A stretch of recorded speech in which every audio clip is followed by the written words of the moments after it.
La Banque du Canada a acheté pour plus de 180 milliards de dollars d'obligations du gouvernement canadien depuis mars 2020. La Banque se défend de financer le gouvernement Trudeau et ses programmes de soutien aux entreprises et aux citoyens. On en parle ce soir avec Jean Boivin, directeur du BlackRock Investment Institute, ancien sous-gouverneur à la Banque du Canada. Bonsoir, M. Boivin. Bonsoir, M. Fillon. Dire que la Banque finance le gouvernement, est-ce que c'est exagéré de dire cela? Ouais, c'est exagéré, c'est pas la bonne façon de caractériser ce qui se passe.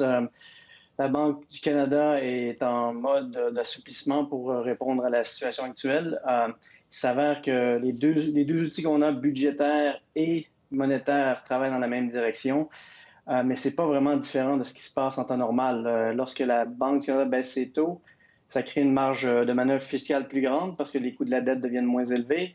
C'est pas différent de ce qui se passe maintenant. Mais c'est clair que ça devient, étant donné dans un monde d'assouplissement quantitatif, ça devient plus visible ou ça donne cette impression-là, mais Oui. C'est pas un financement de la dette. Mais les bons du Trésor, les obligations qui sont émises par le gouvernement canadien, c'est en grande partie la Banque du Canada qui les achète en ce moment.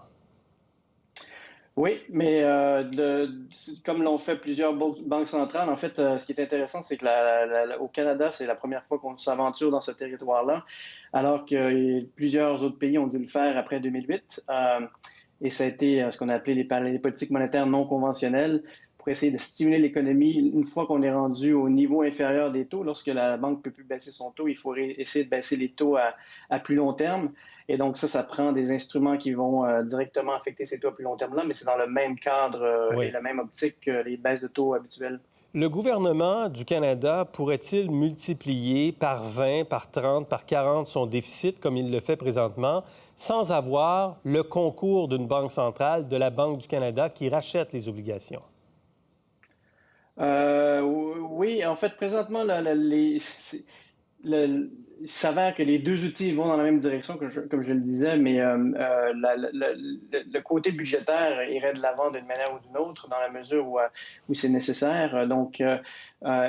Et ce qui va être intéressant, donc pour l'instant, c'est impossible de critiquer ou de voir une coordination inadéquate. La question va se poser plus lorsque la situation va évoluer d'une façon que les deux outils devront travailler en opposé, lorsque si on a des signes d'inflation qui doivent amener un revirement de la politique monétaire vers un certain resserrement.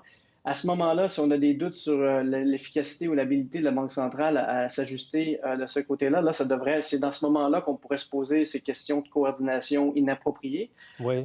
Mais à ce stade-ci, on est dans un monde où il n'y a pas de doute sur la nécessité que les deux instruments doivent aller dans la même direction. Donc, officiellement, la Banque du Canada fait quoi exactement en ce moment? Ouais, elle est officiellement prend le manuel d'instruction qui a été déployé dans le monde depuis 2008 et même un peu avant, si on parle au Japon, qui est lorsqu'une fois on a atteint le niveau inférieur, le fait que les taux directeurs ne peuvent pas aller plus bas que zéro, pour arriver à stimuler l'économie au-delà de ça en période de pandémie, on utilise des outils additionnels qui font partie de la boîte à outils que la Banque du Canada avait déjà mis annoncé de l'avant. Quand j'étais là en 2009-2010, on avait établi que et si on avait le besoin, on irait avec des outils additionnels qui sont l'achat d'actifs gouvernemental dans le but de baisser les taux à plus long terme. Donc, là, si le taux à court terme est contraint, on peut essayer d'influencer les taux à plus long terme pour faire la même chose qui est traditionnelle, qui est de stimuler l'économie à travers une baisse de taux, mais qui est une baisse de taux à plus long terme.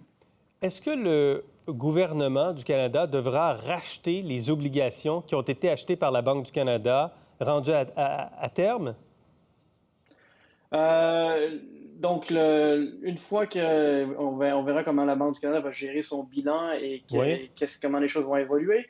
Mais il va y arriver un moment donné où la Banque du Canada pourra se poser la question, est-ce qu'on réduit notre rythme d'achat d'abord? Avant de vendre, il faut d'abord réduire le rythme d'achat mensuel ou hebdomadaire. Donc, on appelle ça le tapering en anglais. Une fois que le tapering va être fait, la question pourra se poser, est-ce qu'on vend, est-ce qu'on réduit la taille du bilan? Et à ce moment-là, ce n'est pas nécessairement que le gouvernement doit directement le racheter, mais il faudra que ça soit refinancé par d'autres entités. Ça peut être vendu sur les marchés, ça peut être des institutions financières, ça peut être des individus qui achètent cette obligation-là. Mais il va falloir que ça soit absorbé par le système autre que la Banque du Canada. donc vous et moi, des investisseurs locaux, canadiens ou étrangers, qui rachèteraient donc ces obligations éventuellement, ce qui peut faire monter quand même le coût d'intérêt et le coût de la dette, le coût de la dette du gouvernement du Canada? À ce moment-là, effectivement, donc tous ceux qui peuvent l'acheter, je travaille pour une institution financière qui gère des fonds, fait de Oui. l'allocation d'actifs et on alloue à des obligations gouvernementales. Ça, c'est une façon de générer des rendements pour protéger les portefeuilles pour les clients. Donc, ça peut être un exemple. Et à ce moment-là, effectivement, là, dans la même idée que l'achat de ces obligations-là, ce stade-ci, aide à maintenir des taux bas ou peut-être même à les baisser à plus long terme, si on s'en va en marche arrière ou si on renverse si on les vend, ça va faire la pression contraire sur les taux et donc ça va amener à une hausse de taux contenue, mais une hausse de taux à la mesure qu'ils procèderont dans cette direction-là. Un mot sur le dollar canadien qui semble inquiéter la Banque du Canada en ce moment.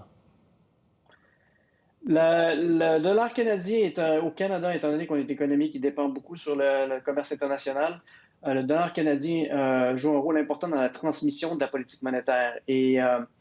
Et donc, dans un contexte où il y a d'autres facteurs qui peuvent amener à une hausse du dollar canadien, c'est certain que ça va être un vent contraire qui va aller à l'encontre de ce qu'on essaie de faire en termes de politique budgétaire et fiscale, budgétaire et monétaire, pardon.